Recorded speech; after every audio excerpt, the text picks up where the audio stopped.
So these are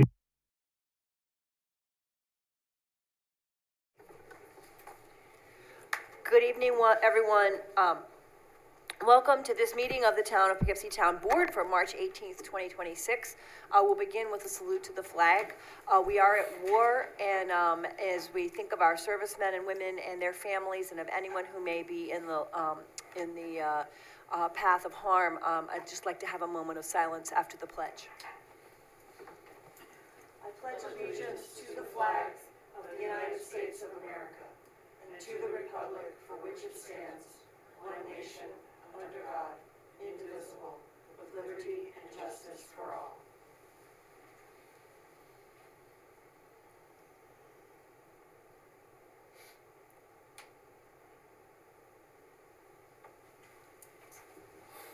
All right, I just have two announcements tonight. One is that next Friday, March 27th, Town Hall will be closed. We're all going to be here working. We're going to have a records management day in which we work to identify things that need to be thrown away, recycled, all that kind of stuff before we start thinking about moving Town Hall. We may do this annually because it's a helpful time for people, for the phone not to ring and give us a chance to really get a grip on things in our offices. The second is that a number of town departments are hiring for seasonal labor, particularly Parks and Recreation, but there are positions open, and I was asked to give a shout out for anyone who knows someone who may be looking for seasonal work. We have some positions open. Please check the town website because there are definitely some positions open. Okay, we begin tonight with a public hearing first, and then we'll open the floor for up to 3 minutes of comment on everything else that's on the agenda, okay? Roll call thing? No, we had to do a roll call first. Sorry, I just dived right in, didn't I? That's all right, we'll dive right in. Okay. Good evening, everyone. Bill Reuter, First Ward. Hi, I'm Barbara Laird, Second Ward. Hi, this is Shanta, Ward 3. Emily Watson, Ward 4. Good evening, Ryan Sharp, Fifth Ward. Ann Shershin, Sixth Ward. Felicia Salvatore, Town Clerk. Emily Spencer, Attorney to the Town. Rebecca Edwards, Town Supervisor. Okay, now we can move on to the public Okay. hearing, right? Sorry about that. Okay. So I make a motion to open the floor for public hearing for Resolution 1. And this is about issuing a negative declaration pursuant to seeker and adopting a local law amending portions of Chapter 210 zoning, Chapter 135 lot line revisions, and Chapter 177 subdivision of land of the town code. Second.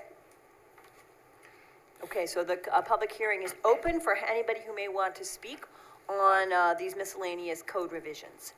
Is there anyone in the room first who might want to speak? Okay, going online then. Doreen, welcome. Thank you. At the February 18th meeting, I had made the comment that this was 12 pages of code changes, and it would have been helpful to have a red line version so that the public would easily be able to tell what the difference in the updates and the existing code, but I did not see that. So even I will not be comparing word for word 12 pages of the code. So just like to say that in the future and for this one, it would have been good to have a red line version. Thank you. Thank you. We did discuss the nature of these are sort of miscellaneous changes throughout the code and chose a summary page instead, but I understand your comment, so thank you. Is there anyone else who wanted to comment? All right. Seeing none, I move that we return to that we close the public hearing. Second. All those in favor? Aye. Any opposed? All right, the motion carries 7-0 and the public hearing is closed. Are there any comment on these miscellaneous changes to the code? I have one, which is just to say thank you, because this kind of work is thankless and not easy, and it's required a long time of people tagging from the Code Revision Committee and folks in planning to tag various issues that arise, like the difference between freestanding walls and retaining walls and things like that. And I think this will smooth the path for the planning and zoning boards in the future on some of these little points where there's some clarifications here that'll be helpful. So, know it was a lot of work and appreciate that, cleanup work. Anybody else? Okay, I'll read it, okay. So be resolved, Town Board, Town of Poughkeepsie, pursuant to a public hearing this evening, March 18th, at Town Hall, Poughkeepsie, does hereby adopt local law amending the town code, specifically Chapter 210 zoning, Chapter 135 lot line revision, and Chapter 177 subdivision of land, to clarify existing regulations, correct minor errors, and revise timeframes for extensions. Also issuing a negative declaration pursuant to secra. So be it resolved that the said local law shall now take effect immediately upon filing with Secretary of State. So moved. second. Okay. Any further discussion? Okay. All those in favor? Aye. Any opposed? All right, the resolution carries 7-0. And we had the conversation last time, we can just read titles of our resolutions with a few words of explanation if people want to follow up on those. Okay, actually, now we need to open the floor for comment on any item on the agenda after the public Second. hearing. So, I move to do that. Second. Okay, all those in favor? Aye. Any opposed? All right, 7-0. Then anyone who would like to speak on any items that are on tonight's agenda? Hi, how are you?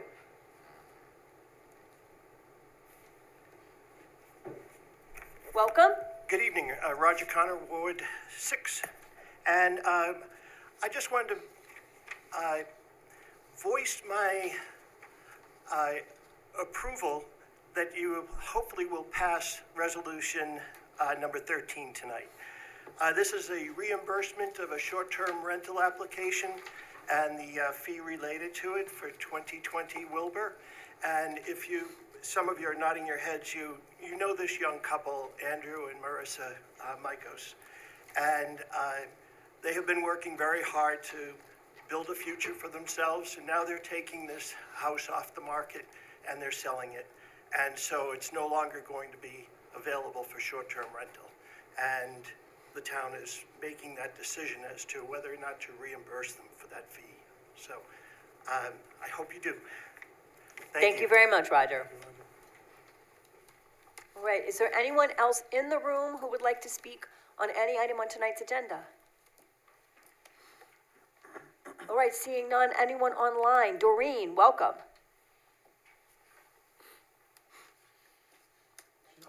Okay, thank you. My comment is on the agenda item number 18. And again, that's another tax cert. And it appears that it is for Dunkin' Donuts on South Road in the town.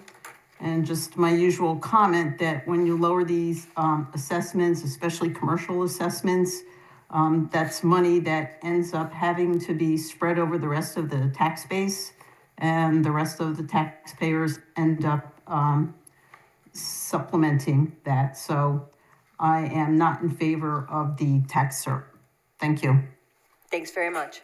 Is there anyone else who wanted to speak on items on tonight's agenda? Okay, seeing none, then I move that we return to regular session. Second. All those in favor? Aye. Any opposed? All right, motion carries 7-0, so we return to regular session, and we can do resolution 2. Sure. Resolution 2 is to ratify the execution of an agreement with Dutchess County regarding a drug task force, and that's going to work within the county of Dutchess and also the towns of Hyde Park, Fishkill, East Fishkill, cities of Beacon, and Poughkeepsie. So that's continued funding through Municipal Innovation Grant Program. So moved. Second. Second, okay. Ryan seconded. All right, this is continuing our agreement to participate in the Drug Enforcement Task Force. Okay, there was some discussion with the county over making sure that we received the right level of funding after that conversation with Chief Cavalier. We feel comfortable with the funding level and are ready to go forward. Any further discussion? All those in favor? Aye.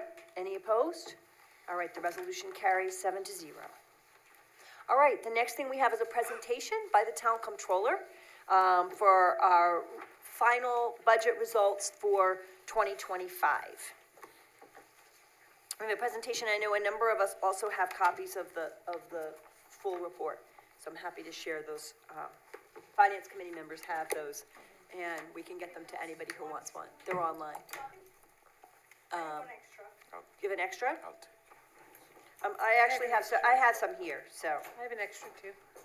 Got it? this is, no, this is sewer, so. let's try. So, I have the whole package if someone wants it. I don't need to look at it. okay. Yeah, we- Emily and I can probably share, we're good. Trying to save a tree here. Because they're all available online, so. Welcome.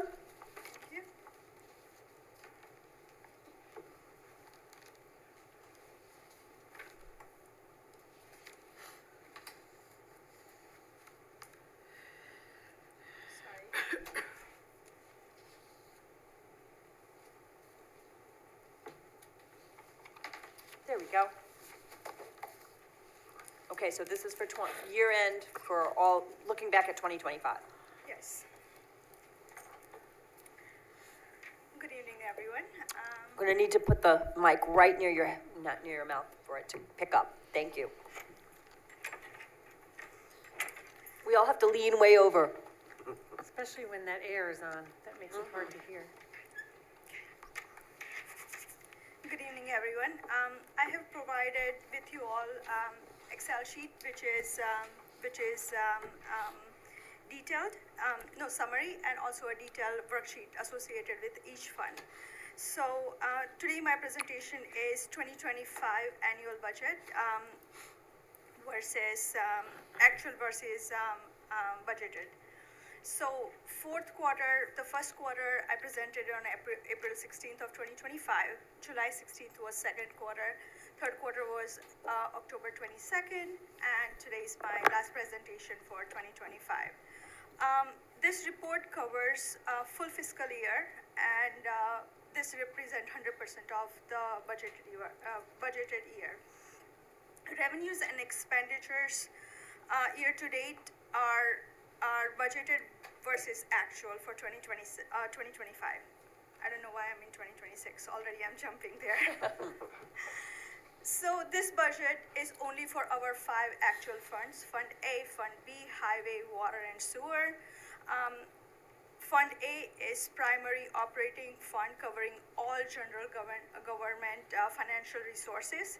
Fund B is part town services outside the village of Wappinger Falls, police, planning, and zoning.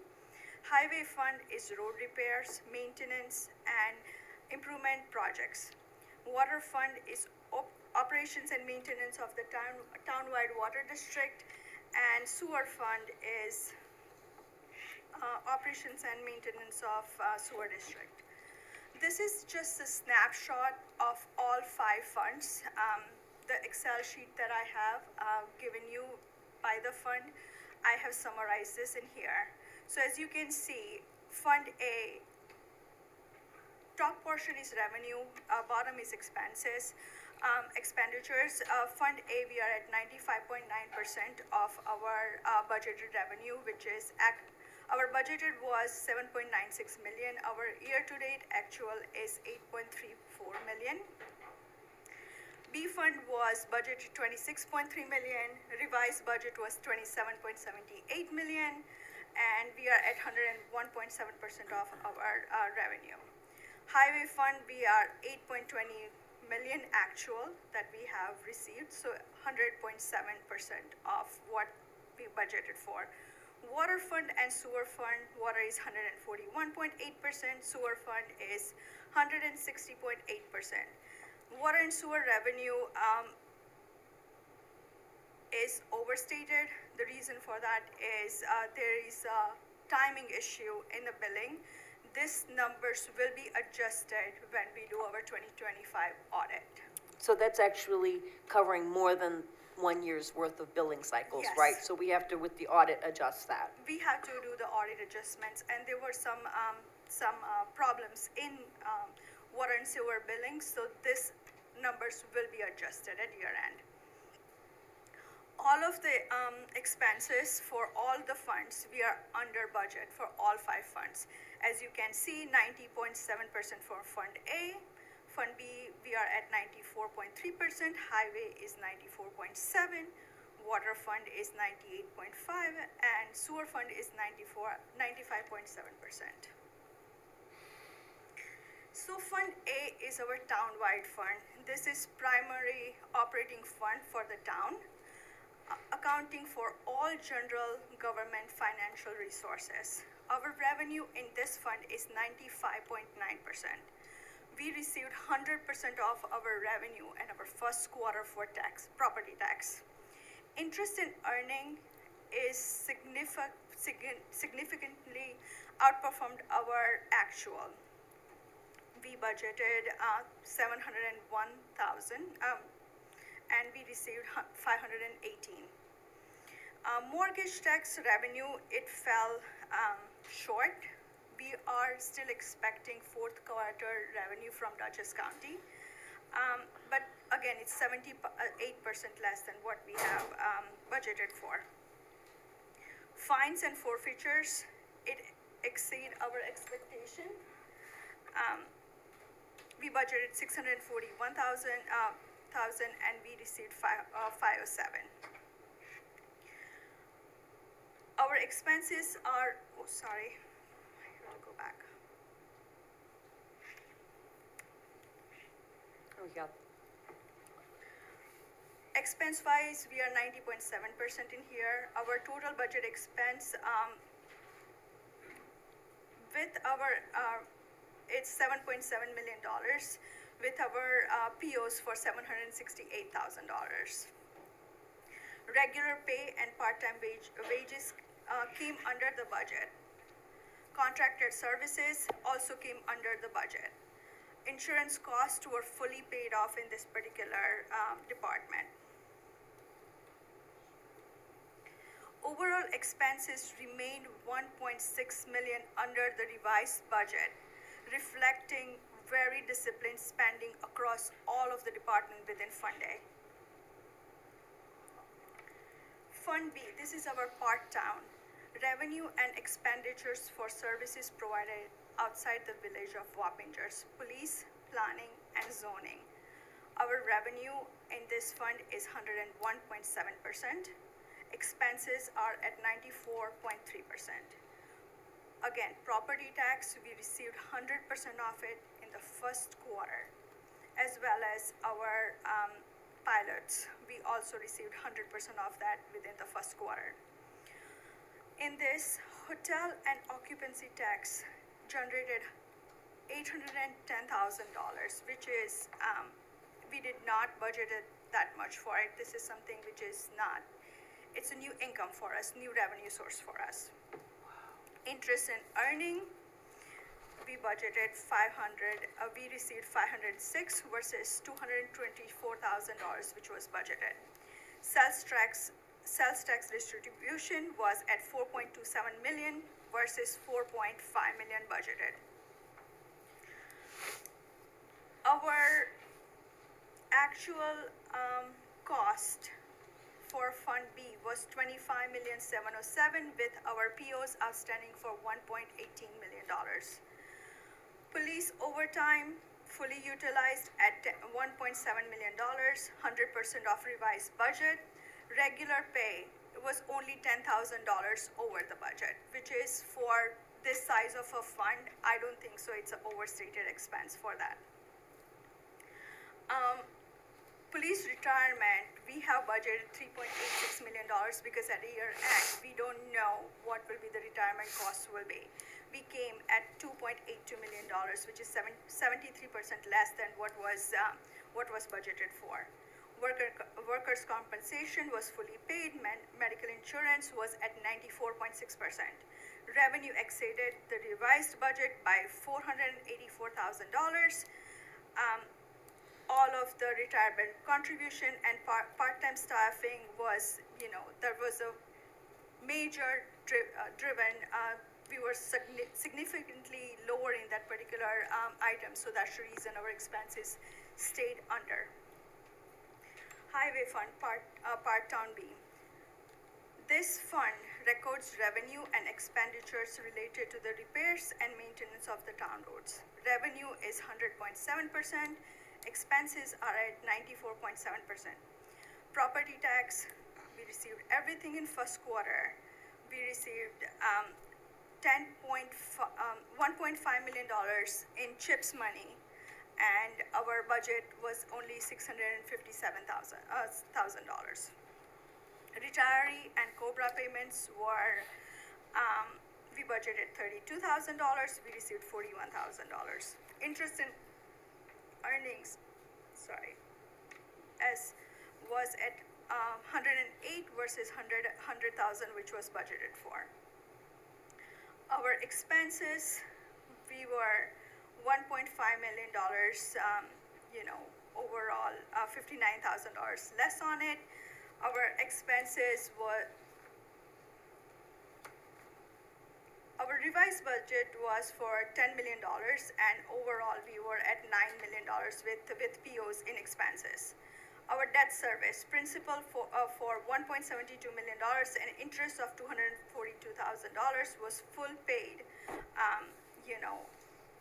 in debt service, and this is 25% of our budget in highway. Our roads was $657,000, which was budgeted for, and we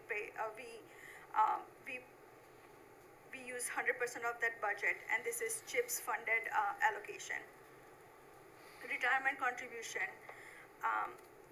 it's at $205,000 versus $338,000.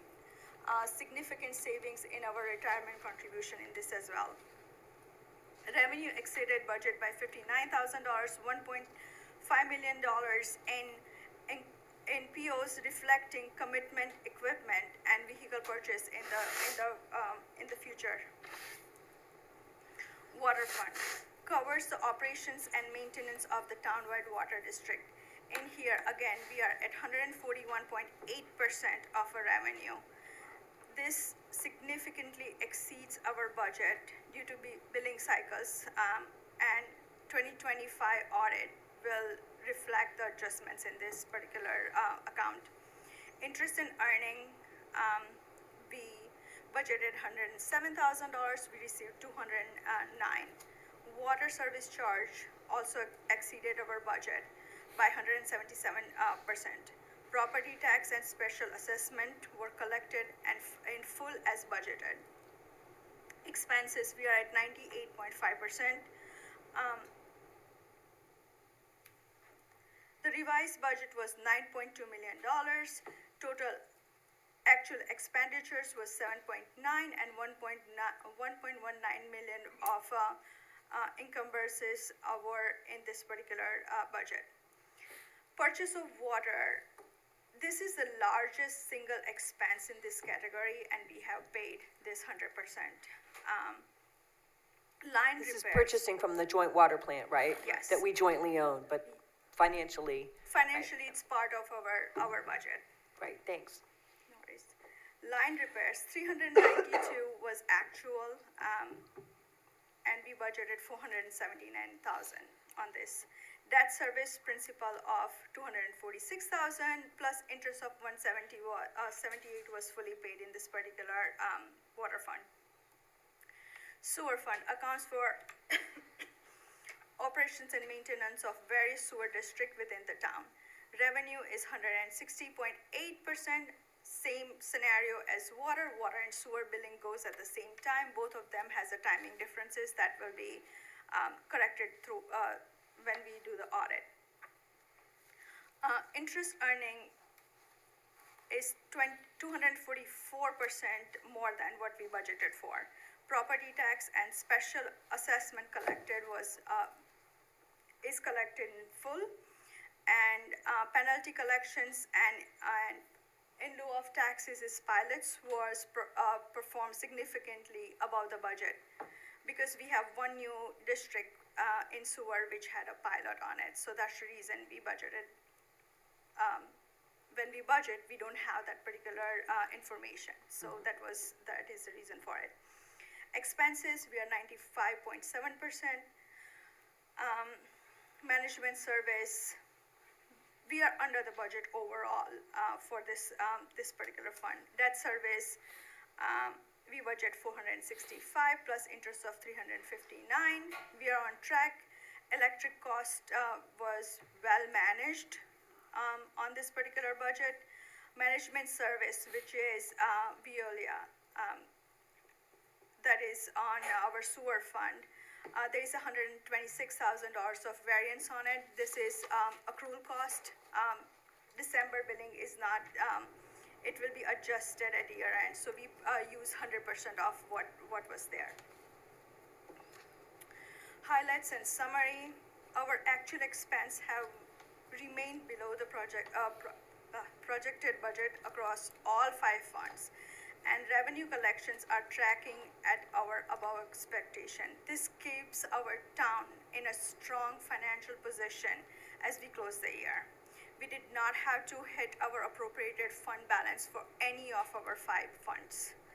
The most notable item during which requires the attention is water and sewer revenue figures, which we are all looking into with the department head's help and the whole department itself. The 40,000 emergency chiller rental for police and court, which was approved by the board. We did not have to hit the budget for it. It was observed within the existing budget due to our interest income being high and also our hotel and motel tax, which did very well. By the numbers, 56.5 million of total expenses combining all 5 funds, 69.9 million of revenue collected. 5 of 5 funds are under the budget, and 5.2 million total POs, which we are going to use in the future. Future outlook.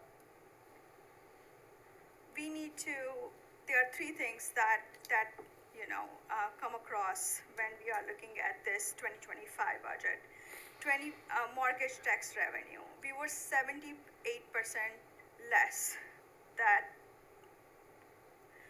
compared to what we budgeted for. We fell short in this particular market. This is because of sluggish housing market conditions. 2026, I expect modest rebound, and if interest rate cuts and housing supply improves. Sales tax revenue. 2025 sales tax slightly exceeded the budget, 106%, reflecting moderate consumer spending growth. 2026 outlook continues 3 to 5% of growth expected through the economic slowdown could soften the collection. So we might not get 3.5% growth that we have in 2026 budget if people don't spend enough money on it. Interest income. 2025 interest earnings significantly exceeded budget across all funds, driven by very good interest rate earned through NICLAS and strong cash positions. 2026 outlook projected to decline as Fed rate cuts reduce yields, and the 1.2 budget target may face, we might not achieve that particular budget next year if we don't have good interest. Other things to consider for 2026 is water sewer billing timing and the adjustment for 2025. This will affect 2026 revenue projections. Capital plan implementation for 2026. This will include planned capital improvement projects across all of the department, covering all of the things that is needed, facilities, equipments, any upgrade to the building plans, anything that is needed. The capital plan budget should be in effect in 2026. We will monitor our hotel occupancy tax trend. The first full year we performed $810,000, which is a meaningful baseline for us for upcoming budget years. So next year we will know in 2027 how much to budget for in that particular line, which can help residents this is something which is not going to be taxed. It doesn't affect on a tax thing. So this is pretty good for us. I think that is all that I have for you guys today. Any questions? Thank you very much. Thank you, Minal. First, thank you because you're the one who manages that interest income, and thank you for your management of the 9-class investments on our behalf. Can you talk for just, first of all, your presentation tonight will be part of the results of the meeting, right? So people will be able to look at that online as part of Sure. the minutes and the synopsis of the meeting. Can you talk about ARPA funds, the American Rescue Plan funds, and where they fit in? Because this is our last year of using those, right? So all of the ARPA revenue is recorded in A fund. It's all in A, It's okay. all in A fund. So that 95% revenue that we have received, all of the other funds have used that funds from A fund.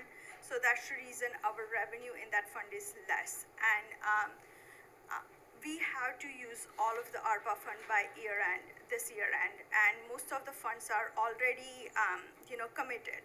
So hopefully all of the department heads can use them, and if not, then we have to allocate it to the department that can use it, the committed funds. We can always have a resolution and change the fund how it's going to be used. Thank you. No worries. Any other questions? I just wanted to make a statement, Manal, Sure. so, if it's okay. Because it's a significant statement you made that, I think it was on, 4L17, 5.2 million of encumbrances. So, for edification, that's, encumbered, product and services or expensed in 2025 to be utilized in 2026, correct? Yes. Okay. Those are all POs that are supposed to be committed in 2025 will be used in 2026. The Right. majority of that is, if you look at it, is in highway. There are trucks that are already ordered. We haven't received it. We haven't paid for it. Some of the in water, also water and sewer, we have ordered some items, but we haven't received it yet. So when we order it, we take it out from 2025 budget, but we don't pay for it until 2026. Right, okay, good. Because that's a significant number and a good planning number, Thank you. 10% plus, amount of total budget, so, Thank you. thank you. Any other questions? I guess I'm just wondering about the mortgage tax revenue. What exactly is that? So mortgage tax revenue, we don't collect it as a town. We get it from county. From the county? So Dutchess County collects it on behalf of the town, and they usually have all of the town listed, and we get it on a quarterly basis after their third quarter is reconciled. So anytime when someone sells a house or the tax collected, it's not collected by us. So we have to depend on until they give us the funds from them. It's called a mortgage transfer tax, I think, right? Okay. And it's a measure of how many houses got bought and sold in the town. Got So, which we have no control over. I mean, if the economy is good and there's a lot of new development, and a lot of sales, we get that tax revenue up. But if the economy slows and people stop buying and selling houses or do so less, same with sales tax. We get a percentage, and if it's a good year and the economy's doing great, then the county gives us, well, that's another whole issue, but the county gives us a little tiny piece of the sales tax. And So the county collects it, is it distributed amongst the areas in which the houses were sold? Or is it a collective for the county that goes to the county and then each town gets a percentage of it? I believe that it's amount of house sold within that particular town. Particular, because the Yes. sales tax, isn't that a collective that is then separated? yes, Like in, This- it's not like yes. you bought something in Poughkeepsie, so that money goes back to Poughkeepsie, right? That's something where that goes to the county and then it gets distributed in some Distributed algorithm. Based upon the agreement, I believe, is town and county has, based upon that, I think that is being distributed. So it's So- not the right. same. You can check my numbers and see if I'm right. I believe that the county, it's on the state controller's website, different counties handle this differently. I believe Dutchess County keeps 82% of the sales tax revenue. They give a percentage to the city of Poughkeepsie and the city of Beacon. The cities have a place at the table when that agreement is negotiated every 10 years. Towns do not. We don't have the authority that cities do to stand alone and negotiate with the county for a share. I believe that the county takes 9-point-some% and divides it among the towns by population, and we're the largest town. We end up getting 1.7% of the total county county portion of the sales tax revenue. Even though a lot of sales happen in Poughkeepsie. Yeah, I think we can safely say that more than 1.7% of consumer sales in the county happen in the town of Poughkeepsie. And of course, we provide the public safety and the infrastructure, the water, the sewer, the highways, and everything for the commercial core of the county. I mean, Wappingers and other places do as well. We don't have all the commercial consumer work and consumer sales in the county, but it's an issue. But in any case, that's where the sales tax comes from. Got it. I just want to add on what already said. When it's come to a city, they can impose their own taxes. Basically, the county buy out don't impose any taxes. We give you higher rates. That's so when it comes to city of Poughkeepsie and Beacon, they get a higher rate. Not only a higher rate, 10 years they have an increment, and the town, that's some of the, it's already posted on our website, the details, and something that we are interested to work on it to have a fair rate to receive. Okay, any other questions? Just a comment, the hotel occupancy revenue that came in, I was blown away by, I remember when that item came before the board and I thought we went a little easy because, there was, I'm just wondering if maybe we could revisit that because I'm amazed at how much revenue came in for the town just based on that line item. I think we have the power to set that at up to 5%, and we set it at 3%. Correct. So, and that's a helpful offset to property taxes, as you Sure. said. Absolutely. Yeah. Absolutely. We expect to have some cannabis revenue numbers, but we don't yet. The state's very slow We to received give us one our check, share. and it was just for $24,000. Okay. That was just for, it's going to affect the 2026 budget, nothing 2025 as of now, so, Great. but that's something which is also going to offset property tax and B fund. And cannabis tax is based on how much is sold right in our town. So we get back what percentage we're supposed to from our sales. Okay, thank you very much. Really appreciate it very much. It's a great report. Thank you. And a shout out to all the department heads for very disciplined spending in 2025, which brought us in a good spot. So. We have another presentation that follows up on this one on a proposed capital planning policy. Bill Anderson from the Citizens Committee on Citizens Financial Advisory Committee is here. Thank you so much for being with us and for working on this for us. Good evening. My name is Bill Anderson, and I am a member of the Citizens Financial Advisory Committee, which this board established on April 2nd, 2025. It appointed its first members on June 18th, 2025, and our first meeting took place on July 15th of 2025. The Citizens Financial Advisory Committee was established to, on an ongoing basis, study and make recommendations to the town board on financial policies and support it in making the best financial and budgetary decisions. The CFAC works in an advisory capacity only. Members of the committee are Steve Ossoley, Spencer Laye, Bob Barton, and with me tonight, George Pop and Darby Walsh are here also. The Citizens Financial Advisory Committee meets the second Tuesday of each month. To continue our work between meetings, we established small working groups formed to focus on specific subject areas. Currently, there are 3 working groups. One is a priorities working group, is focused on how to help the town improve and help set priorities for spending. The second group is a budget working group, is focused on how budgetary information is presented and how to increase constituents' understanding of the budgetary process and its transparency. And they also, Capital Planning Group, which is the third group, which was one of the first charges that we kind of got of something that we could really help the town with. So purpose of that group was to explore the creation of a 5-year capital improvement plan for the town. I'm here tonight to present our work on the multi-year capital planning process. We started our review of a document here called Multi-Year Capital Planning, which was issued or published by the New York State Comptroller's Office.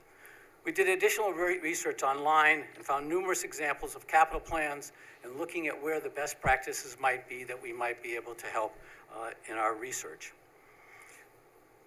Our research showed us that there are many steps in implementing an effective capital planning process, but the first is to establish a policy outlining the purpose and the structure within the organization to develop this multi-year capital plan. The CFAC is presenting for your consideration a draft capital planning policy.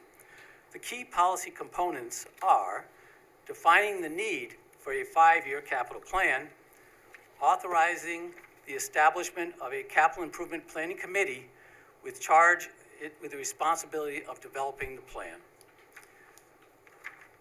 The policy also defines capital projects using the town's current capital asset policy.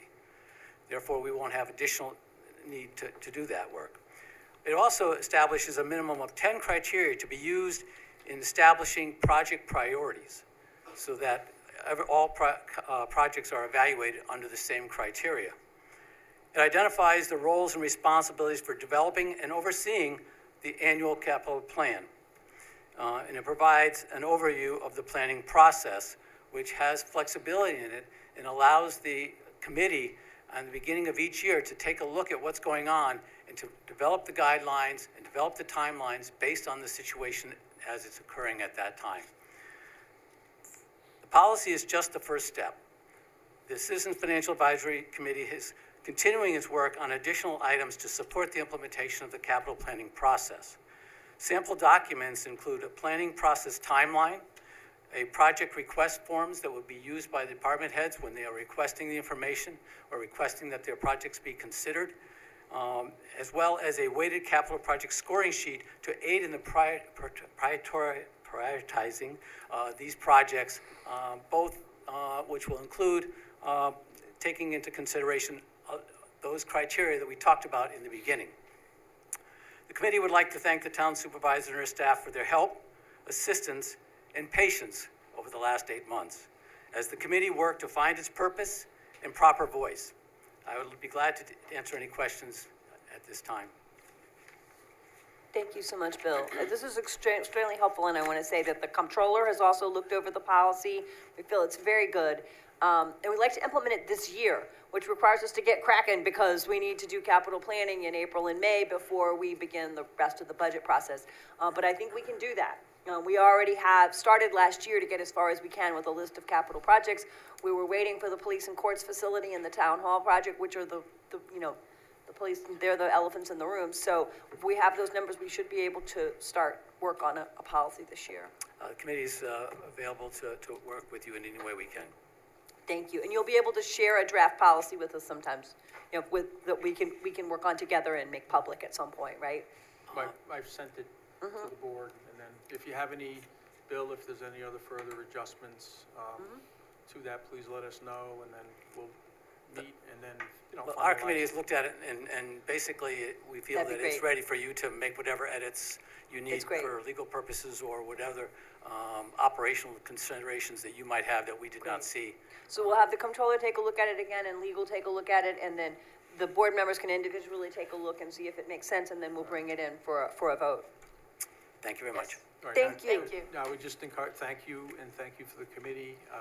I would encourage, I know we're short a couple of members at this point, I think from what we We started. currently have 6, we can have up to 10. Okay, So so- if there are people out there who would find this is something that they might be interested in, we would be more than interested in having additional work. And- We and have a what- number of things that we're looking at as additional ways to help the town.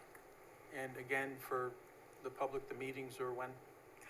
They're the second Tuesday of each month at 5 o'clock. Right here at Here. Town Hall. Yes. Right, now encourage members to, or people to come out, because even though they're talking about finances, the meetings are actually usually pretty lively. They were. So- The so last one was the special. committee meetings are a lot of fun, so please come out. and One join. meeting, we even had a bird that got in through the open door, and we had to save That the was- bird and get him outside. That's right, that was a good luck. That was amazing. Thank you, Bill. Okay, and thank Jane. you. Thank you so much. Thank you. Appreciate it. Okay, and we have a presentation now from the Climate Smart Task Force on the Climate Vulnerability Assessment and Adaptation Plan. Thank you so much.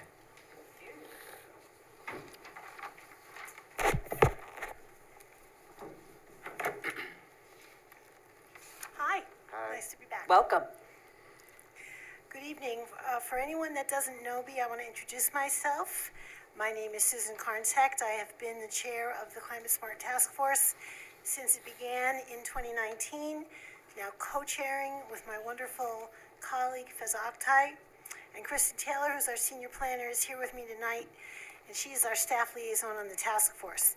And for anyone that doesn't already know us, the Climate Smart Task Force is a very, very dedicated group of volunteers with an amazing range of skills who care deeply about our community and having a livable planet for future generations. So just as a brief review, the Climate Smart Communities Program is a New York State program with about 400 registered communities.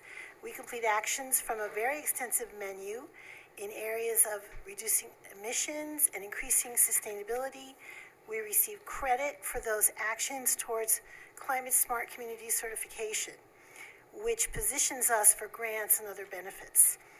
Some of our actions focus on mitigation, which means bringing down emissions, and others focus on adaptation, which means planning for the effects of climate change that are coming, no matter what we do going forward.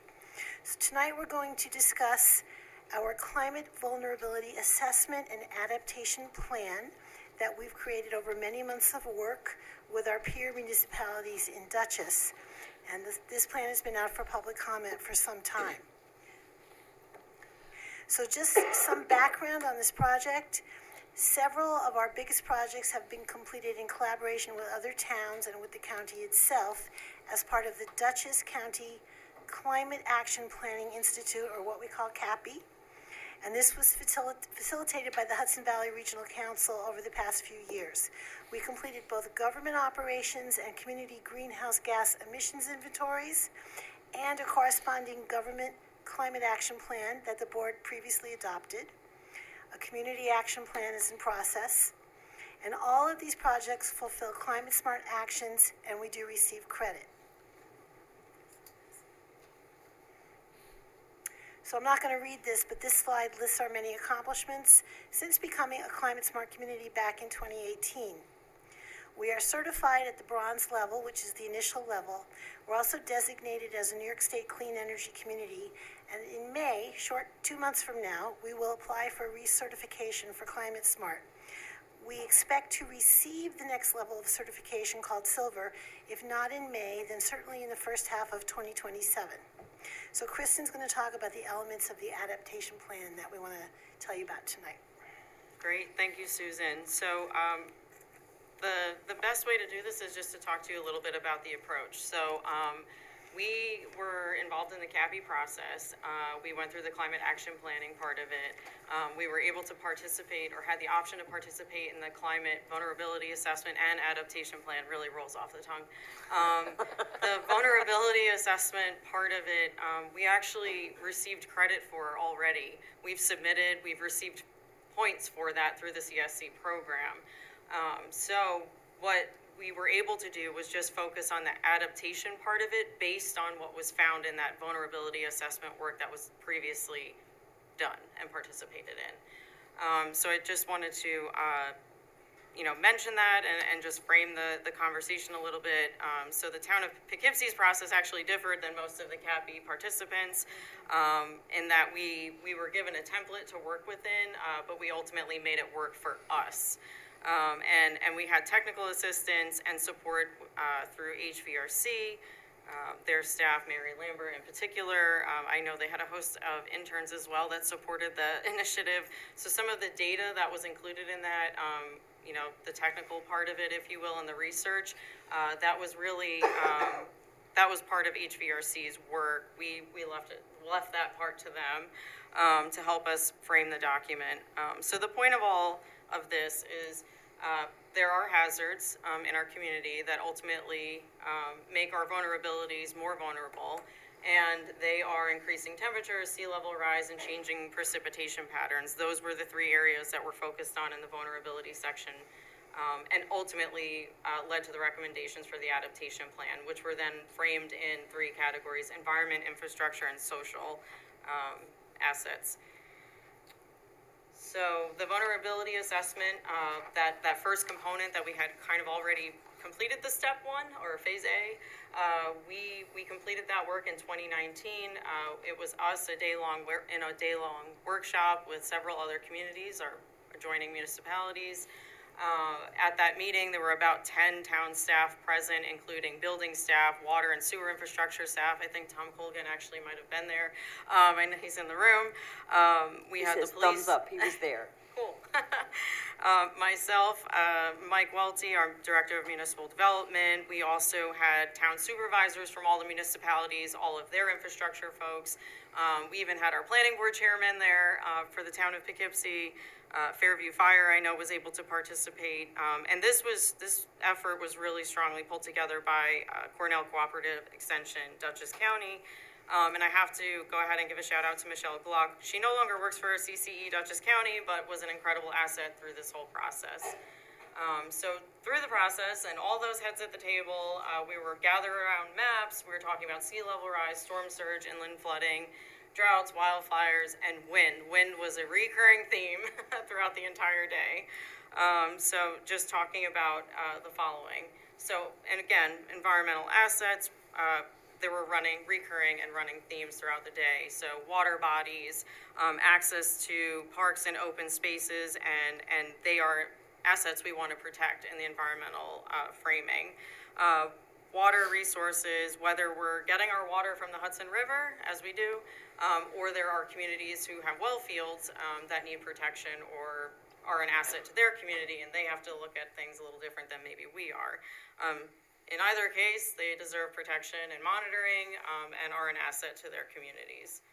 So moving into infrastructure, again, talking about, again, here we are with water, wastewater infrastructure, also our roadways in the event of an emergency or any of these hazards, laying into the community, communication, utility, telephone lines, you name it. We talked about it. Social assets, this is a really big one for us. This category really stuck out in terms of adaptation, but in the frame of vulnerability, our communication or our emergency communication planning in the town of Poughkeepsie hasn't been visited since 2007, so we should probably look at that. But we talked about, how plans were inconsistent across municipalities, how municipalities might be doing things differently than the county, or maybe municipalities are unaware of what the county is doing, and how maybe their processes could better inform our process, and just how communication is invariably and undeniably the key factor of good response in the event of an emergency. Okay, so moving right into adaptation planning. So this is that part two. This was the part that we took those vulnerable assets and we said, hey, what should we be doing? Being proactive about protecting our natural resources. And I'm not going to read all these slides.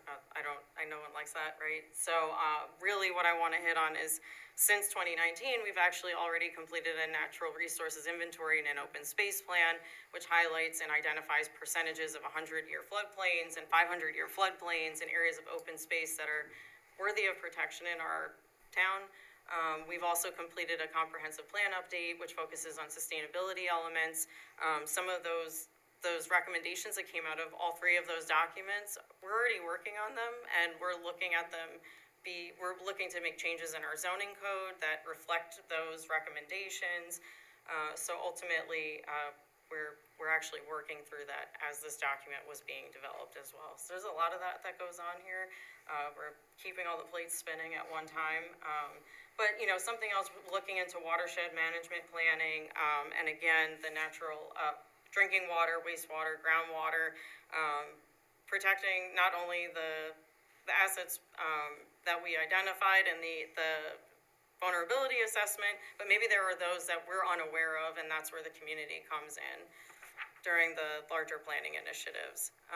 Continuing on within the environment, monitoring the recreational assets we have within the town. I don't know if you know this, but we have like over 20 town parks. So, you know, there's a lot of monitoring that goes on there, but of course, looking at projects that are much more significant, like IBM property that we have purchased, and trail management and its proximity to the river and things like that. But you know, taking notes from the U.S. Forest Service, and looking at things like adaptive management, where you're encouraging continuous learning, acknowledging the uncertainty, being action-oriented, and promoting transparency throughout all of your planning phases, whether it's a recreational plan or otherwise. We're also always talking and interested in understanding what's going on with septic systems in the town. We know we have a lot of aging infrastructure in our community, and we know that we need to deal with it. And with climate change, with those issues aren't going away, they're probably actually going to be exacerbated. So we need to identify those. And then there's one particular section of that that kept coming up in the dialogue, and that's, you know, systems that are located within floodplains again. So again, a lot of recurring themes here. Wildfire prevention and planning. While some of this discussion was going on, we were experiencing wildfire aftermath in our community, so it was on everyone's radar. And just seeking out the opportunity to engage with county and state natural resource managers as well as emergency responders. So infrastructure, relocating the town police department and town court facility out of their existing building. They're currently sitting in a floodplain. River Road in New Hamburg represents a significant flooding challenge. Oh, well, we have already completed the New Hamburg flood study. And as of December, we've received $80,000 through Climate Smart Communities for evaluating certain engineering feasibility for, I think it's up to like 5 projects specifically to deal with the flooding in that area. Also, water, here we go again, water and wastewater, recurring themes locally and regionally, looking at the asset management planning, specifically for the infrastructure, like maybe an inventory that's documenting the age of the systems. I think there may already be some of this work ongoing, but just to continue that dialogue and make sure that we're keeping track of those systems. In terms of emergency response, I mentioned earlier, documentation related to the emergency management planning within our own municipality, but across municipalities, how some communities might have access to certain agencies or otherwise, or just the capacity to help assist, whether it's our community helping the town of Pleasant Valley or Pleasant Valley helping us, whatever it may be, but definitely having those conversations. Which brings me to social. Communication is the fundamental issue when it comes to social. We want to make sure that we're reaching those vulnerable populations throughout our community, marginalized populations, which I know Susan and I are very excited. The town of Poughkeepsie is now participating in Climate Ready Hudson, working with the Hudson River Foundation and a partnership with them, but also SUNY ESF, to hopefully do a lot of research in approaching these populations within our community and looking at climate science, being able to engage with those communities, educate, but also reach them in the event of an emergency situation, and continue the engagement, before, during, and afterwards. And with that, I am going to pass it back to Susan, but again, just a couple of recurring themes that, the issues or vulnerabilities that the town currently is witnessing, the vulnerabilities are those issues are going to be exacerbated if nothing is done. Thankfully, there's a lot of work in progress. There is. So Kristen already mentioned a couple of these things that are in process. I know you guys know about this, the natural resource inventory open space plan, the work in New Hamburg. We also are now working on emergency center, building our emergency centers for not only hot weather, but ideally also cold weather. Our member of our task force, Tom Lynch, has been working a lot on that. And as Kristen mentioned, the Climate Ready Hudson project is huge, and I just want to mention we're one of 2 project sites for that research project. The other project site that's our partner for this is the City of Hudson, which is a very, very different setting. And so I think we're going to satisfy different needs for the 2 different communities. And not only is the money for that coming from the Hudson River Foundation through the SUNY research team, but we also have partnering now with Sustainable Hudson Valley, who's going to be the community partner organization for both communities to help us, to help us drive this. And at the other end of this, we're going to come out with a lot of data from our residents, engaging them in resiliency planning, and in an ideal world, a very enhanced communication system of some sort for emergencies and other, climate-related concerns. I think one of the most important things we can say tonight is to reiterate that the adaptation plan, just like our action plan that we adopted, is not a hard and fast regulation that obligates us to specific actions or expenses. It is very much a vision, a roadmap, or as Kristen likes to call it, a living document to guide us, and it's going to be flexible. So the next steps are we do have a resolution on the agenda tonight to adopt the plan. And then once that occurs, the plan will be included in our application for climate smart recertification that's going to go in May. Just like all those other documents and projects that we mentioned, which have all been completed since our initial certification, we're submitting all of those. So a lot has been done. And this is just a list of some of the organizations that have partnered with us on all of these many, many projects. And I just want to say again, to acknowledge the amount of work that Kristen has done on so many of these projects. She's really poured her heart into this and been an incredible partner for us, and we are really appreciative of what she's gotten done, in this journey. So thank you very much, and if there are questions tonight, we would like to try to answer them. Thank you very much. I really appreciate it. I have maybe two quick questions. The first is, could you amplify what the points or credits are through the CSC program? So the Climate Smart program is literally a menu of different actions divided into about 10 or 11 categories. And so each of the actions is assigned a number of points.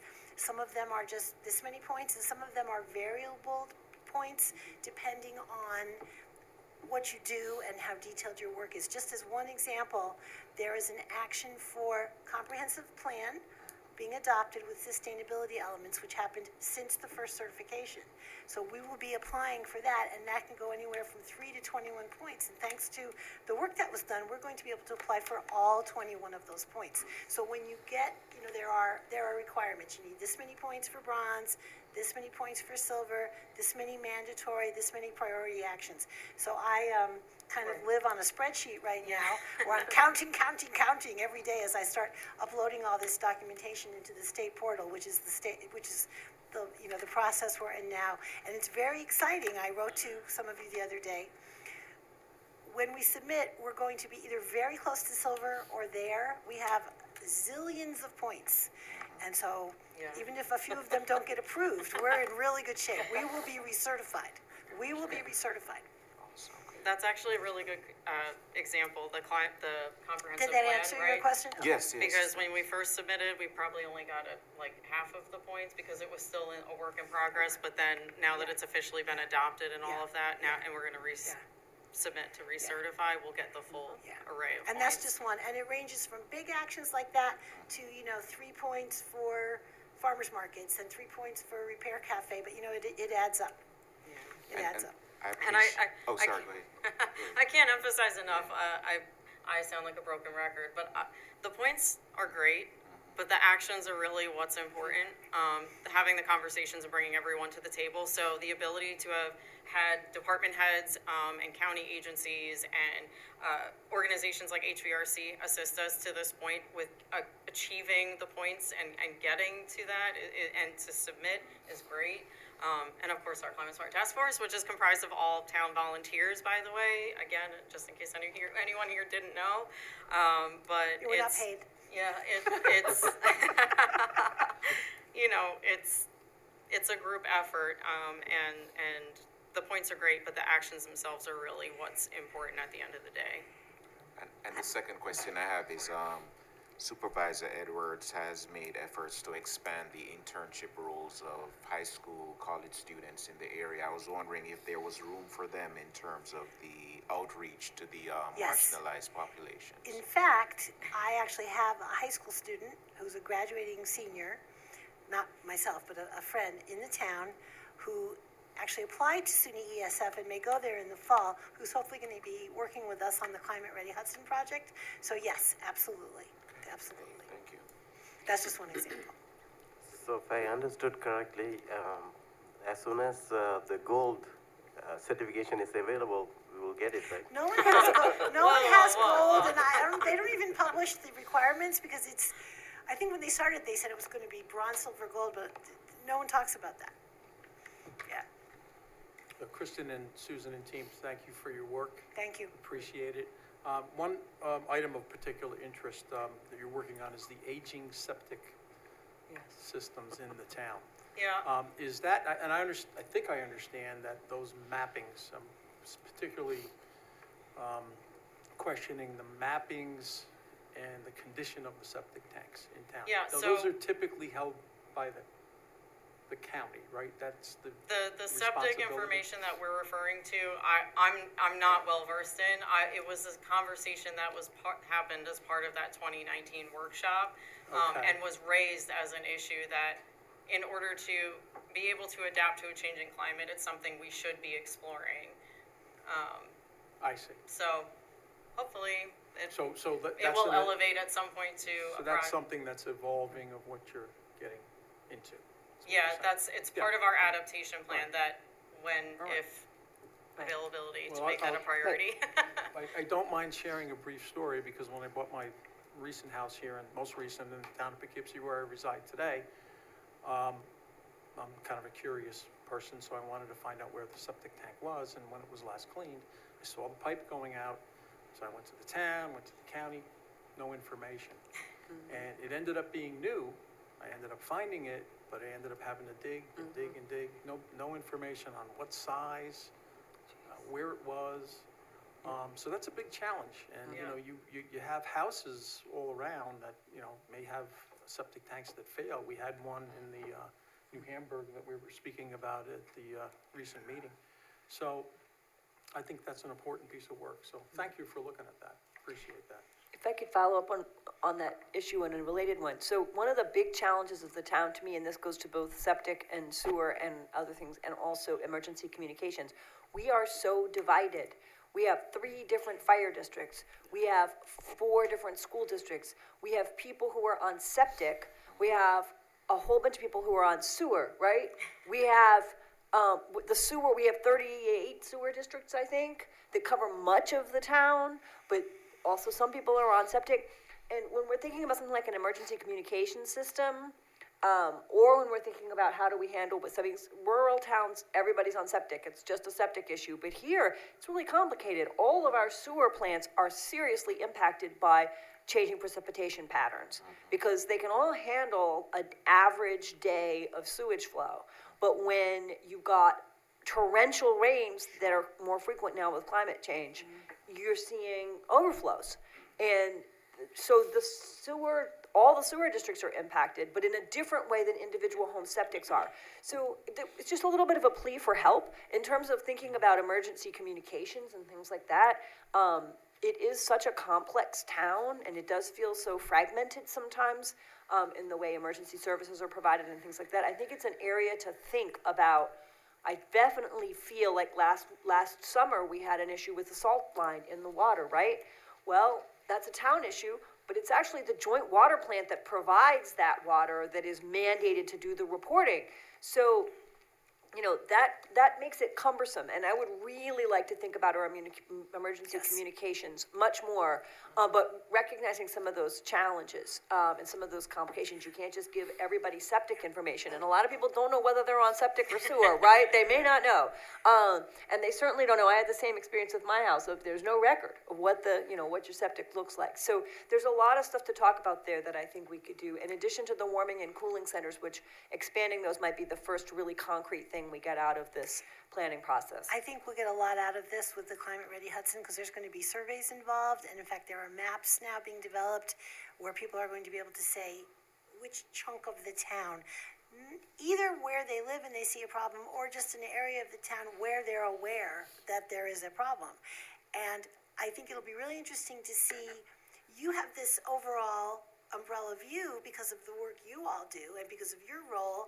I don't know if the person out there in sewer district number 16 realizes that there's this fragmentation. So this is, in terms of the social assets, this is really, really important for us to do and to figure out. And I think this project is going to really help us shape whatever is at least an initial stage of that. Great, thank you. Anybody else? Things you wanted to ask, add?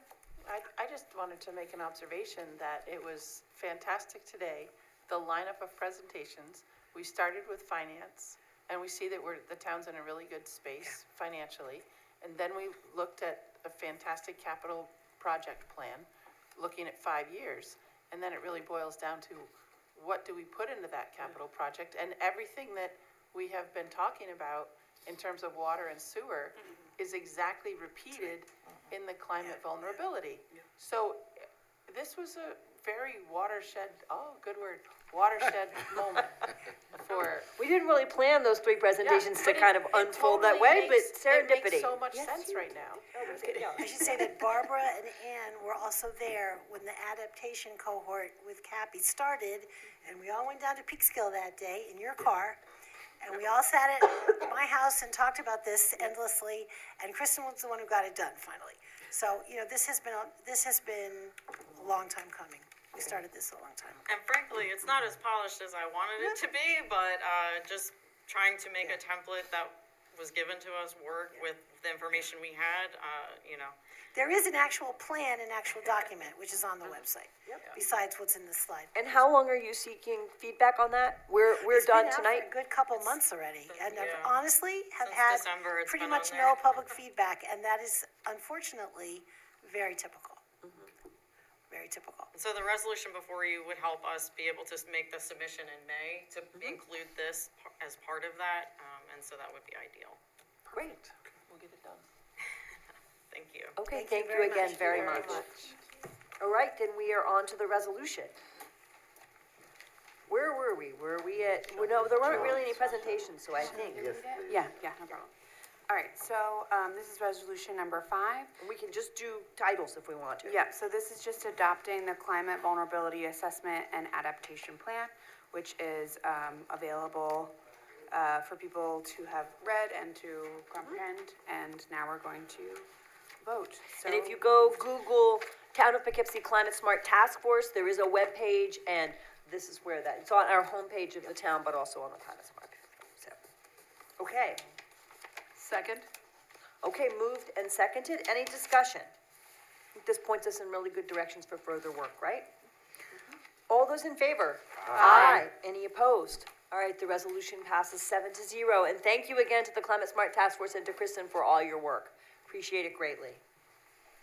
Okay, resolution number 6. So this is a resolution to authorize execution of an extension agreement with Jennifer Munn for assessing consulting services. The services rates are $200 an hour, to a limit not to exceed 50 hours. So moved. And this, I'm sorry, these services will extend through May 26, 2026. So moved. Second. Okay, I just wanted to give a note of explanation. So we have a new assessor who arrived at the beginning of the year. She has had to go on a medical leave. We're wishing all the best for her. And so these hours are to cover while she's on disability, while she is out, to where we have the office covered for the basics, but when something complicated comes up related to tax certs or a suit or something of that sort, Jennifer Munn, the prior assessor, is gonna step in as needed. I hope we won't need all 50 hours, but we wanna have what we need, in order to make it through this period where Maureen, Gilmartin, our assessor, is on medical leave, and we wish her the very best, so. Okay, This is going to just contracted services line, established line item that we have It will. already set up. Okay. yes. Yep. Okay, any further discussion? All those in favor? Aye. Aye, any opposed? Resolution carries 7-0. Okay, and this is Resolution 7, resignation of Dominic DeMilto from the Water Department, so moved. Second. Okay, wishing Dom the very, very best in his next endeavors. All those in favor? Aye. Any opposed? The resolution carries 7-0. All right, resolution number 8, appointment of Carol Weiler as a seasonal or temporary clerk for the receiver of taxes. So moved. Second. Okay.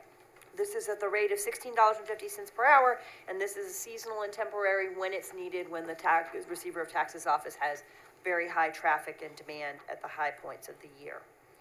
Any discussion? All those in favor? Aye. Any opposed? The resolution carries 7-0. Okay, Resolution 9, this is a lateral transfer of Daniel Franks to Deputy Building Inspector. And I think we And I have an should- amended version of it. Do you see the amended I version? have the amended version. Beautiful, I just making should- sure everybody has it.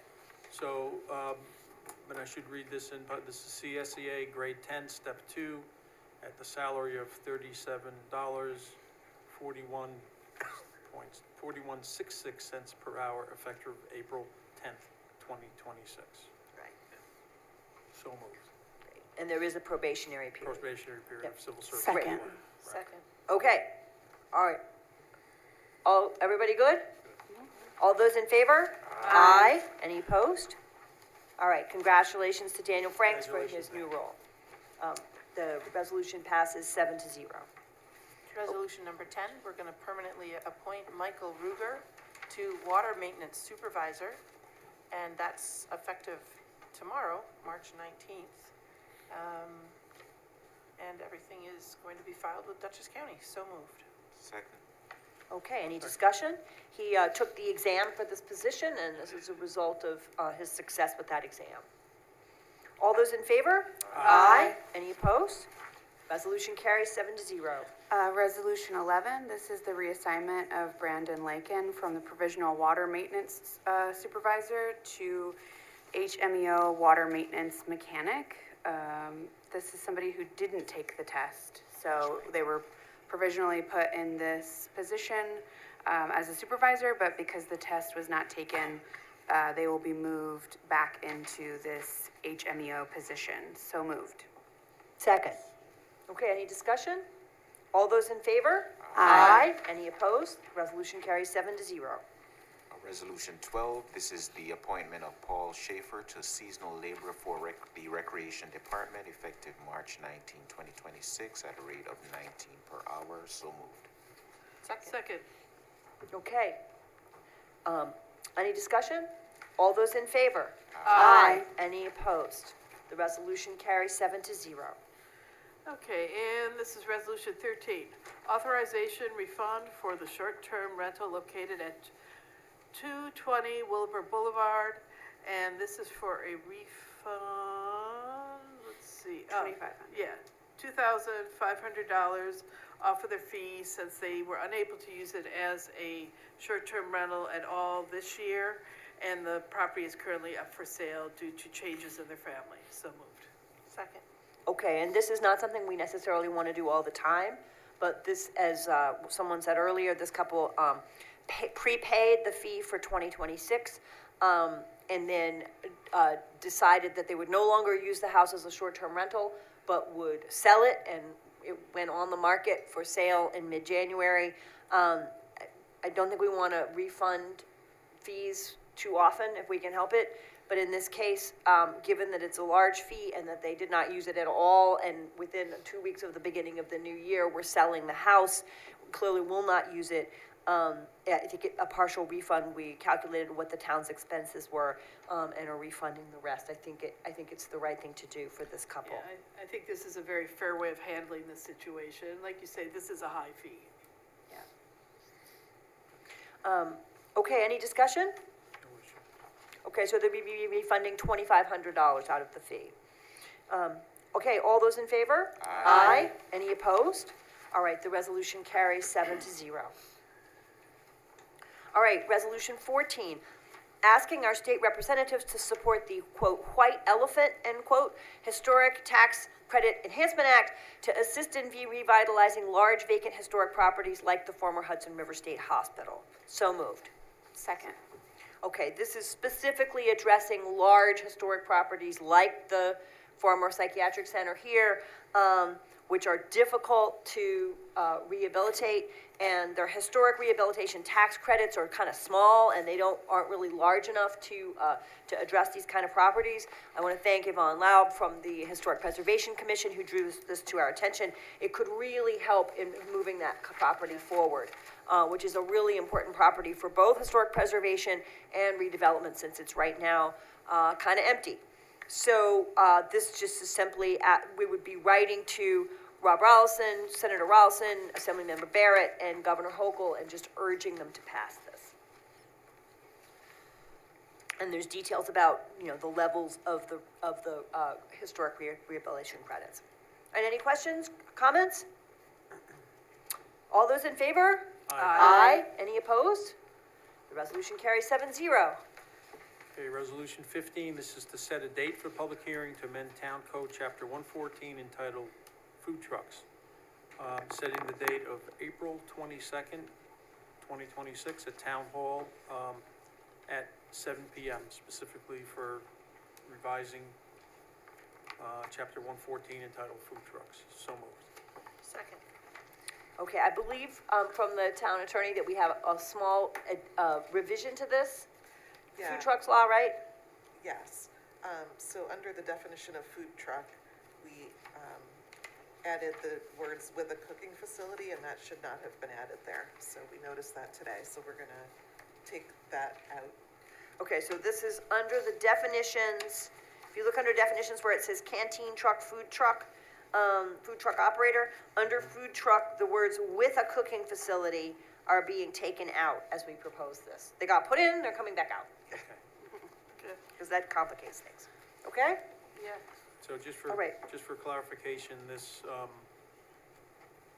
red line law is in the packet that's open to the public today? That's been Yes. reviewed by- It is, yes. Okay, good. And we're just setting the public hearing tonight, and so there'll be more opportunity for public comment Sure. on April 22nd when we actually have the hearing too. And then I just have to make a comment that because I have a small business that interacts with food trucks, that it's probably best that I recuse myself from the process. And I don't know if I'm allowed to make comment as well, or I've just got to recuse myself. You could make a comment, but you should not participate in the discussion of the. Of the laws, The law, of the right, change of the yes. laws. So you could come to the public hearing and comment as a member of the That public. might be the way to do Okay. it. But Yeah. I will do that. as a board member should not participate in the discussion. Okay. Okay.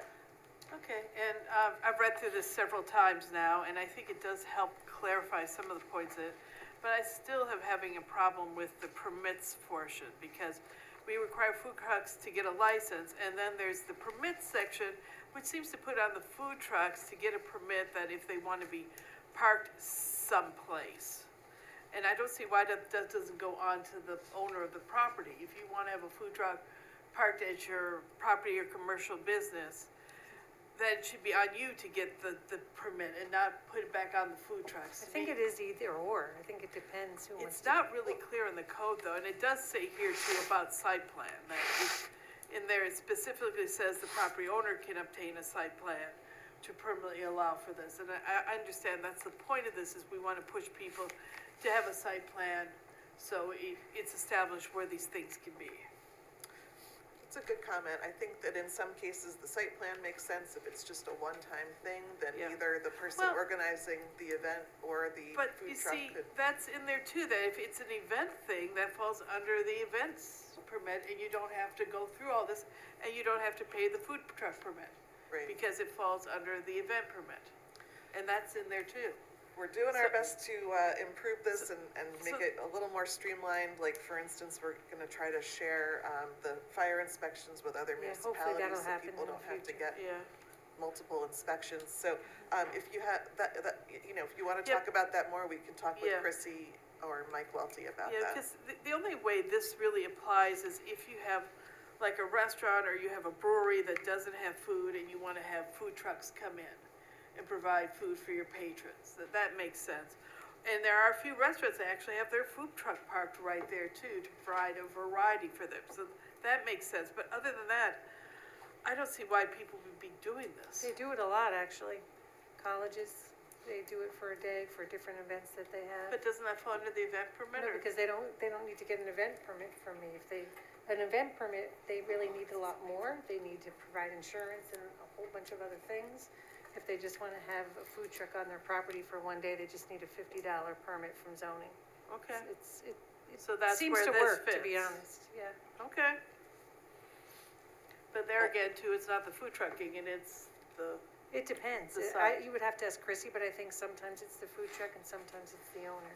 really? I would like to have it rewritten in that section A, that, instead of, shall require a permit, it doesn't say, and so if it were turned around to just say, you know, for food truck use, either the food truck owner or the property owner or the site owner must apply for, so that it's clear. I'm also personally confused sometimes about the permits. Yeah, Who's that's supposed to get those That's permits? a zoning, that would be So from if we Chrissy, could so- clarify that multiple parties could choose to apply for the permit, it would be helpful. Yeah. What page are you on? I'm I on, think it's, 114-5, right under where it says food truck permit, Okay. it's A. A. And in that first sentence, if you could say, that food truck, either a food truck owner or property owner must apply for, a permit at an outdoor community event.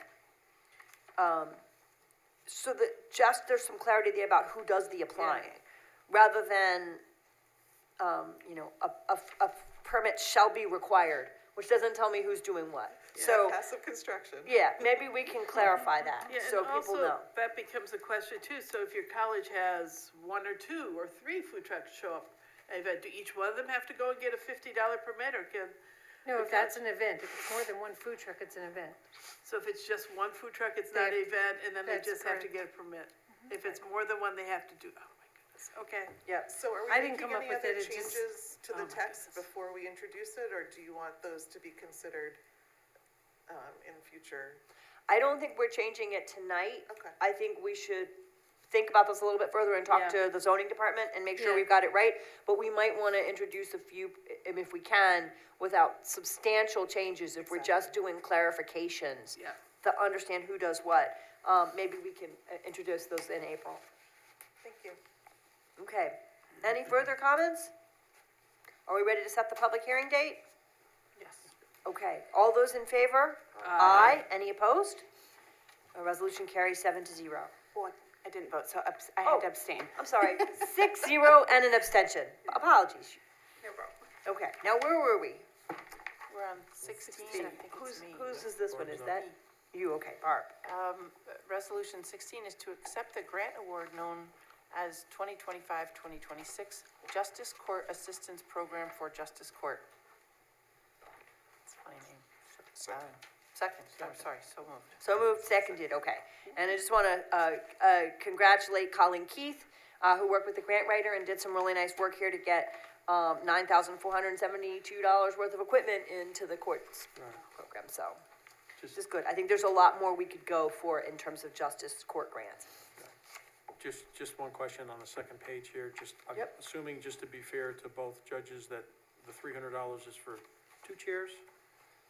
No, I believe it's for the judge's chair in the court. Oh, 1 chair. It's the court, it's the chair they both sit in When they're when on. each of them is having, when each of them is So that'll sitting be- on the bench. So that quantity will be 1, Yep, and the shredder, I'm sure, is 1, right? I think the shredder's one, yep, I don't know why there wasn't a quantity there, but yes. All right. And, some of the computer materials are because the court is now mandated to allow witnesses to appear remotely. So they have to have this equipment monitor and so forth, so that, and that's new. And so the grant covers those costs. I remember when she was planning for this, and I can't believe, it's a great job that it went through. It just takes, everything takes so long. Okay, all those in favor of accepting the funds? Aye. Anybody opposed? Resolution carries 7-0. Resolution number 17 is the appointment of Felipe Muller and Dan Friedman to the Board of Ethics, which is a 5-year term and will expire on February 28th, 2031. Oh, sorry. Right. For Felipe, and Dan's is a 4-year term, which expires on February 28th, 2030. So moved. Okay, and these are reappointments, and really appreciate these volunteers' service. Yes. Okay, all those in favor? Aye. Any opposed? Resolution carries 7-0. Okay, resolution 18 to authorize tax certiorari settlement for Poughkeepsie Donuts, 2580 South Road, Poughkeepsie, New York. Document, the consent order and judgment are attached, so moved. Second. Okay, again, these are not, it's never happy to have to agree to one of these. We want people to pay their full taxes, but this is the result of a legal, a legal agreement. The other choice would be to, fight at length in court and possibly end up with, well, almost certainly end up with higher costs, so. It's an ongoing question of how much we want to push, and we've been talking about long-term efforts this year, starting later this year, to try to defend ourselves as ably as we can in tax court cases. Yeah, I mean, right, and the way this particular court is structured, it's a little difficult to be able to come back and say, okay, we don't agree, and then we're gonna have to come back and get more legal fees, and the town's obligation, in this case, even though the assessed value is down, it's $668.08. I don't understand the school line, on top, but I guess we don't need to really discuss that here at this point, because I don't understand the numbers that are there, but. So, yeah, there's a larger refund on school taxes than there is on the county and town, Yeah. so. Yeah, because their taxes are larger, so yes. I understand that, the numbers don't make sense to me, but I don't need to discuss that further here. Just that Okay. the town's obligation is $668.08. Right. Yeah. In this case. Okay. I think a couple of, as Doreen mentioned a couple of times, the town's position is we believe this action to save money for the taxpayer. Is that correct? Well, under the circumstances, we think this is the best financial decision. Yes. But I think when Maureen comes back from her medical leave in June and July, we are having the conversation about having the commercial side. The tax rates are always on the commercial side. I mean, we do have grievances, residential grievances, but the big tax rates are all commercial. And we may want to handle the commercial assessment process a little differently in a way that we think will help defend us more in tax court cases. So we'll come back to that in June or July as we prepare for next year. Okay, all those in favor? Aye. Any opposed? Resolution carries 7-0. Resolution 19, authorize bid advertisement for property maintenance debris removal for properties in violation of the town code. And the proposals will be available to bid on, starting March 20th, 2026. So moved. Second. Okay, so moved and seconded that we're moving forward with some debris removal that that the zoning department has identified as needing to be done and that we voted on. All those in favor? Aye. Any opposed? Resolution carries 7-0. It's me. Yeah, it's you. Okay, resolution 20, authorize a bid advertisement for a highway portable screener. This is a piece of equipment that the highway department needs, so moved. Second. Okay, any discussion? All those in favor? Aye. Any opposed? Resolution carries 7-0. It's spring, everybody needs their equipment to get out there and get started, right? All right, Okay. Resolution 21, adopt amended schedule of fees relating to parks and recreation fees. So regarding fees under Chapter 105 and relating to Chapter 148, Parks and Rec fees. So moved. Second. Okay, and thank you to the Recreation Committee, which has done a lot of work on thinking about how to make this fair and make sure that we're trying to keep the parks affordable, but also, you know, spread out the usage of the parks and help us cover our costs, because particularly lined fields and things like that are pretty labor intensive, so. Okay, all those in favor? Aye. Aye. Any opposed? Resolution passes 7-0. I believe we're on to the clerk. There is a notification of a notice of claim, Pritchard and Central Hudson, 2 notices of claims that were referred to legal. And then my notifications, I have a 30-day notice for premise beverage license for Cafe, I don't know how to say it, Giulia. And that is on 124 Raymond Avenue, so it's like a cafe somewhere in the Raymond Avenue area. They're getting a liquor license. Maybe that's the new place on the corner by the bookstore. I don't know what the name of that's gonna be. Oh, I think it's There's pronounced a- Oh, that could be. There's a new place going in there, actually. I'll have to- Oh, maybe to, that's where it is. Where La Victor. La Vigina used to be. Yes. Yeah. Okay. And then I also have, Vassar College Founder's Day Carnival on Saturday, May 2nd. They're having a couple of food trucks there, and they're also having a firework display that same night at 9:00 p.m. with a rain date of May 5th. And the Founder's Day events are running from 12 to 5. All right. Thank you. We have some committee reports from those folks who want to give them. Mine is going to be pretty brief. From the supervisor, there's a whole lot of stuff we could report on, but for tonight, I'd just like to do 2 things. First of all, I want to thank Serena Tushler, who was a wonderful as confidential secretary in my office. She received, she's a head of a karate dojo, and they received a big grant for her to teach karate to kids with autism. And so she's able to expand her karate dojo and is no longer able to work in the town supervisor's office, but I wish her the very, very best. It's really exciting that this is where she wants to go and has gotten these funds. And that Tanya Speed will be able to begin on March 30th as part-time confidential secretary of the supervisor. Her hours are going to be 9 to 2 most days, unless she works for the Arlington bid, and when she's working on the farmers markets, she will work 8 to 1 in my office.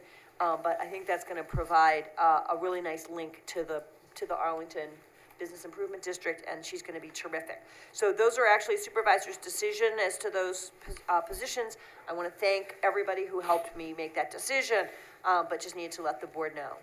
And the second thing, on the infrastructure issues we've already discussed, is I wanted to let people know we do have a sewer treatment plant. It's the one that Veolia operates on our behalf, and we've had 2 pretty serious capital issues over there. One is the roof, which is in very bad shape. And the roof is right over top of the very expensive centrifuge, and so we need to have really good roof there because we do not want water dripping on the centrifuge and breaking that. We also have an issue with the heat. Toward the end of the winter, we had no heat in that building. Bobby Bozek, I've worked with him on an emergency order for a little under $7,000 to repair the roof. We are looking at a long-term need to probably replace that roof at a cost of $300,000, give or take. So I'm just letting you know now that there's another piece of capital equipment out there that we probably need to think about, and it's probably pretty urgent. On a happier note related to that same sewer treatment plant, one of the, as we review sort of where the town's expenditures go, I talked with Bobby again today. So the way we handle sewage, both at that plant and in the city of Poughkeepsie plant, where we contribute about 15% of flow, is there's a dewatering process so that the solids that come out of the sewage process are reduced to what they call cake, a smaller amount of solids, and then we ship them to Naugatuck, Connecticut, and incinerate them, which is really expensive and really not climate friendly. But that's what we do with sewage cake from the Sand Dock Road plant. And there are not very many other good options. People used to send sewer, cake like that to landfills. Landfills won't take them, or you have to truck halfway across the country to find a landfill that will take them. They have PFAS in them. We're spending well over $300,000 a year just on shipping and incinerating sewage cake. So it's not the sort of thing where you go, oh, we won't do A, we'll just start doing B. There just is not a very easy plan B. But talking with other municipalities around here, they're seeing some of the same issues.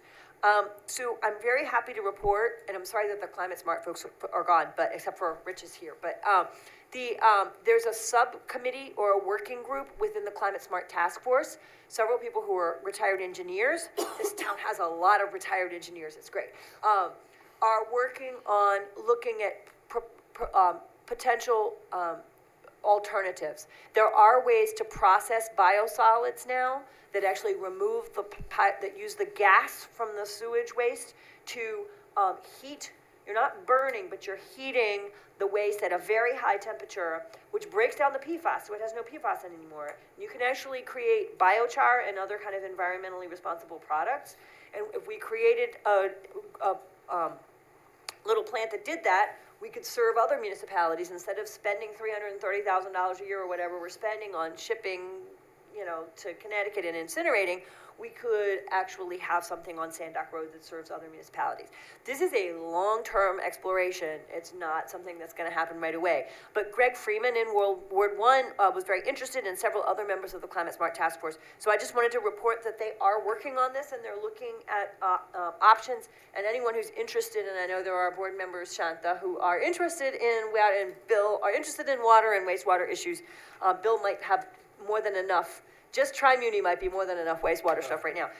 But anyone who's interested, we can, be in touch with that group, and they're gonna be reporting back by way of the Climate Smart Task Force at some point. So those are my report items for tonight. I don't know if other departments, I know finance, we just heard a financial report tonight, and I know you were working on that. Thank you. Are there other things finance wants to report on? I would just say that, you heard a lot of it today with the capital planning policy that we looked over and Minal's beautiful report. But we're also looking at other ways to save money, and we've been investigating some properties that the town has. So we'd like to just see how we could maybe put those up for sale, because they're just vacant lots, and if a house could go on them, we would sell them and also recoup the money, because then they would be charged taxes. So it would be a money-making venture, and we're trying to find more of those money-making ventures that doesn't put anybody else really out, but gives them a plus. And in this case, also creates a unit of housing, which we can use. Unit of housing, exactly. Okay, thank you. Recreation, Parks and Seniors? Sure, and Bill and I met with Nate, and we discussed the amended schedule of fees, and also Stanley Still Park bathroom construction is underway. So that's pretty important and significant. Coming up Saturday, April 25th is the Poughkeepsie wide yard sale.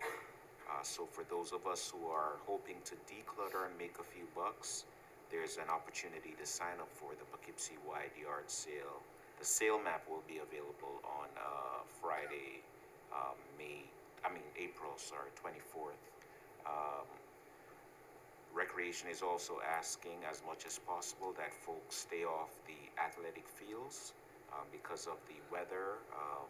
The fields are very, very wet, and even walking across them can leave imprints, damaging the surface, making it harder to get to the fields and make them ready for the season. But we have assurances that they'll get out there as soon as weather permits, so that the fields will be ready for use. Recreation is also asking that as much as possible to stay off the trails with mountain bikes and e-bikes. They damage the trails and make them less safe for all. So those are just a few things. That may be a longer term enforcement conversation right there. Yep. Yes. Yep. Yeah, Great. if I missed anything else. All right, thank you. We will be doing the Summer Free Youth Basketball League again too, right? Indeed, yes. It's great, with the Kingston Y. Okay, joint water plant? Sure, we put some officers, up there, and Tommy is vice president or president? Chair. Tommy Colgan is chair, I am secretary, and someone from the city, Chris, Gent is, vice president. But, we've put out our RFP for the comprehensive plan, and the plant's been running really well. There's no salt influx, and there is no harmful algal blooms. So, we're just looking at making everything better. Okay. We have a couple capital projects coming down the way too, from the filters and stuff as well, right? Okay. Tri-Muni, Yes. Okay, thank that could you, be a everybody. 3-hour report, This but could we're gonna be, do I have books we're and gonna do the everything. short Right, version. So we're gonna do the short version today. Wonderful second Thursday of the month at 9 o'clock off Sheet Road. Muni Sewer Plant. Any and all are welcome. So we're working on, still continuing with the, resolution to start work on the draft DEC order of consent. So we have another meeting on that. I believe it's next week, if I'm not mistaken. The Tri-Muni plant is also working on a capital improvement plan. There's going to be some revisions to the board members because in Wappingers Village, there's elections today. Oh, that's right. Which will be over in 14 minutes, I believe. So we may have a few new members from Wappingers, Village to join. And right now, that's a summary report. We have our engineers meeting next week to begin to discuss how to implement and schedule the DEC draft order consent. So Thank you, we're Bill. moving forward. And Bill's been doing a lot of work as chair of Tri-Muni, so I want to just express appreciation because it's Well, been, thank you very much. it has been a lot. It's good to have you there as well. Andy and you. Andy and I are friends now. Yeah, we're doing a lot of work down there. I actually prefer the marriage officer thing, but I could do both. By day I do marriage, and by Probably evening not I do sewer. Probably not doing weddings at the sewer plant, right? Okay. No, I don't think so. Anybody who has a liaison to the other committees who wants to jump in? Well, with anything? Supervisor, I forgot to mention, and reported to me that the St. Patrick's Day gathering at the senior center went very well. They were 84? Yeah. 84 guests. So we want to thank Yeah. the staff there for the work they do with Yeah. our seniors. Nate said the place was full, so big St. Patrick's Day party, so it's great. Okay, so Historic Preservation Commission, next week, Thursday, March 26th, John Pinna is going to be doing a lecture on Women of the Revolutionary War, so it should be really interesting. They'll be at the Senior Center at 7 o'clock, and we will have cookies and coffee, because these things go over much better when you have cookies and coffee. So we will, and other than that, we've got, I believe, 5 interns. They've each been assigned a house to research, to lead to certification of those. And also, they're going to be helping us do our inventory of what the historian has and help clean up his office, so we're going to be busy with that. And other than that, I think that's about all of it for the Historic Preservation Commission. Okay.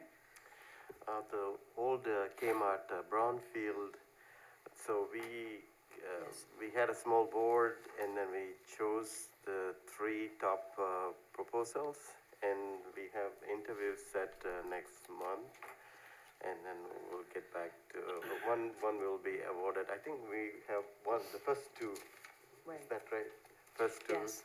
This is for the Brownfields Opportunity Act Committee, yep. So there were 7 submissions, and we selected 2 finalists for interviews next week for the consultant who will work with us on that project. Thank you, that wasn't on the list. All right, anybody else? All right, thank you very much. One quick one, I think Yep. I mentioned it earlier, but the Conservation Advisory Committee is looking for people who want to clean up in the month of April around Earth Day. It doesn't have to be on Earth Day. So would you just please email me at blaird@townofpoughkeepsie/newyork.gov if you want to join a cleanup crew. Oh, so we should coordinate, because I wasn't sure whether the CIC was doing that or not. So we're also coordinating through my office, so let's talk. Okay, so we'll do You it can call, you can call Barbara, you can call my office, or you can everybody. talk to anybody, and we'll work it out. Okay. All right then, I think that's it for tonight. Thank you, everyone. I think the last thing we need to do is open the floor for people who might want to speak to us on any item. So moved. Second. All those in favor? Aye. Any opposed? Motion passes 7-0. So the floor is open for anyone who would like to speak to the board for up to 3 minutes on any issue at all. Anybody in the room or anybody online who has things they want to say? Doreen, welcome back. Thank you. So I don't know if the comptroller is still there. She is. Okay, so I had a question. If you look at the Arlington Fire District not yet approved meeting minutes for March 16th, there was something there in there from the treasurer that says, and I quote, should have received $16 million from the town today, but did not see it. So I was wondering, last year there was the issue where AFD received more money than they should have, so. So that payment was sent, but I don't know if you want to, Minal, did you want to speak to it? Yes. Or I could email March- her tomorrow. You can email her. She says it was sent on March 16th. Okay, all right, thank you. Right. And then the only other thing is, it really is helpful when, and I realize that the presentations are put into these summaries after, but in keeping with the open meetings law, for people that like to see the presentations ahead of time, so potentially they can ask questions, it really is better to have them in the meeting materials for the packet for tonight. And yes, I know before the attorney points it out that there is a loophole that says to the extent practicable. But, when there's presentations that are planned and not last minute walk-on agenda items, it really is helpful to have them in the packets. Okay. So, thank you. Thank you for letting us know, and where we can, we'll do that. I just wanted to add one thing, which is that we have been able, the comptroller and the new receiver of taxes have worked together to make sure that we're tracking how much we owe to the fire districts according to the new policy that we adopted, and they've been able to get those checks on time and the accurate amounts to each of the fire districts. So, anybody Great, else? thank you. Anyone else? Seeing none, I move that we adjourn. Second. All those in favor? Aye. Any opposed? No one. Thank you very much, everyone, for being here, and have a good night.